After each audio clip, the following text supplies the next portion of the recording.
되기 때문에 네. 이렇게 납으로 격리된 그런 격리실에서 치료를 받게 됩니다. 그 특별한 케이스가 아니라면 격리해야 하는 것은 아니다가 네. 되겠군요. 네. 자, 세 번째 궁금증. 당뇨, 고혈압이 심하면 암 수술 받기 힘들다. 네. 이것도 참 궁금한 문제예요. 그런 얘기 듣잖아요. 당뇨나 고혈압이 있으신 분들은 이제 그 마취나 이런 것들이 어렵고요. 실질적으로 당뇨나 고혈압 때문에 암 수술 자체가 어렵지는 않습니다. 그렇지만 이제 고혈압 때문에 피를 묽게 하는 약을 드시고 있다든지 하는 경우는 저희가 한 일주일 정도 약을 끊고 수술을 하게 됩니다. 네. 미리 좀 몸 상태를 회복시키고 수술을 받게 하시는군요. 온 거군요. 네. 네. 자, 네 번째 궁금증입니다. 항암 치료 부작용은 참는 것 외에는 답이 없다. 참 힘들어하시는 분들이 많거든요. 네. 도대체 이 부작용은 왜 생기는 건가요? 예, 부작용은 지금 항암제의 이상적인 작용이라고 한다면 이게 항암제이기 때문에 암세포에만 작용한다면 가장 이상적일 텐데 지금 항암제가 작용하게 되는 거는 암세포와 정상세포가 공유하는 어떤 공통적인 물질을 표적으로 하게 됩니다. 그렇기 때문에 항암 치료 중에는 암세포만 손상당하는 게 아니라 정상세포도 손상을 당하게 됩니다. 근데 다행히도 이 항암제라는 게 우리 몸 안에서 굉장히 빠르게 증식하는 세포를 표적으로 하기 때문에 예를 들어서 암은 굉장히 빨리 증식하는 세포라고 말씀드릴 수가 있는데요. 그래서 항암 효과를 보이는 거는 바로 암세포를 많이 살생하기 때문입니다. 하지만 정상세포 중에 우리 몸 안에서 빠르게 자라는 세포, 예를 들어서 머리카락을 자라게 하는 모근세포라든가 그다음에 몸 안에 백혈구를 만드는 조혈모세포라든가 그다음에 장점막이나 입안 점막 같은 점막세포들의 공격을 당할 수가 있습니다. 그래서 이런 이유 때문에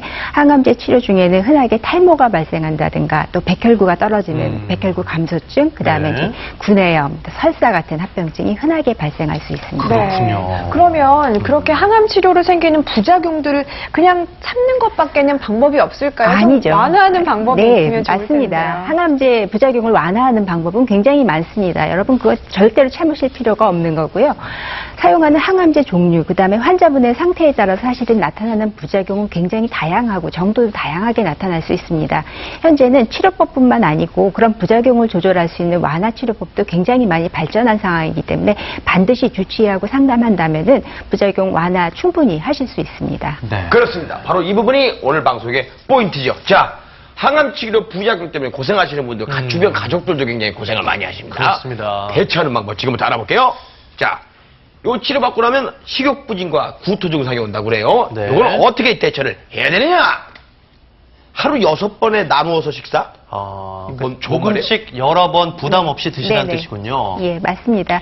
식욕부진과 구토가 가장 흔하게 겪게 되는 문제 중에 하나인데요. 대개는 항암제 주사를 맞으시고 첫 주에 많이 발생하게 됩니다. 네. 그래서 저희가 이제 쉽게는 여자 환자분들한테는 아기 되셨을 적에 느꼈었던 이렇게 입덧 같은 증상이라고 말씀드리면 여자분들은 아주 쉽게 이해를 하시고요. 남자분들은 좀 이해를 잘 못하시지만은 그래서 그런 경우에는 억지로 식사를 하는 것보다는 본인의 비위나 또 내가 지금 먹고 싶어하는 그런 선호 음식이 생각이 날 때가 있습니다. 그래서 그런 음식을 중심으로 해서 소량씩 자기 위에 부담이 되지 않게 자주 드신다고 하면은 영양 상태를 충분히 잘 유지하실 수 있습니다. 네. 그렇군요.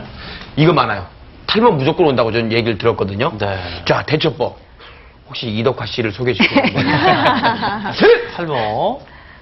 탈모 예방 항암제. 그런 게 있군요. 이런 게 있어요? 항암제가 있어요? 아닙니다. 사실 탈모 예방 항암제라는 거는 없고요.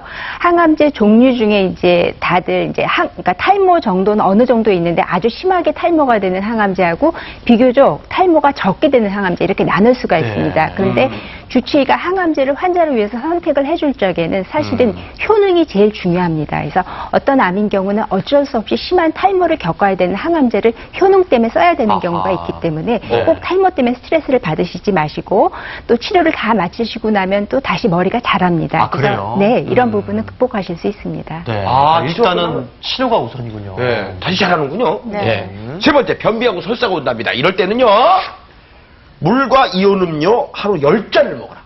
물을 네. 많이 마시는 게 중요해요? 네네. 변비, 설사 흔하게 발생하는 합병증 중에 하나인데 만약에 변비가 심하다고 하면은 변비 자체 때문에 굉장히 심한 식욕 부진하고 그다음에 그것 때문에도 구역구토를 심하게 느끼실 수가 있습니다. 그래서 아주 정상적인 배변 습관을 유지하는 게 굉장히 중요한데 여러분 잘 아시다시피 일반적으로 변비를 예방할 수 있는 거 물을 많이 섭취하고 그다음에 야채 같은 거를 많이 섭취한다고 그러면은 변비 예방에 가장 좋은 방법이 될 수가 있습니다. 그 설사가 있는 네네. 분들도 물을 좀 많이 드시는 게 좋은 거예요? 설사는 이제 정도가 굉장히 중요한데요. 대처법이 예를 들어서 하루에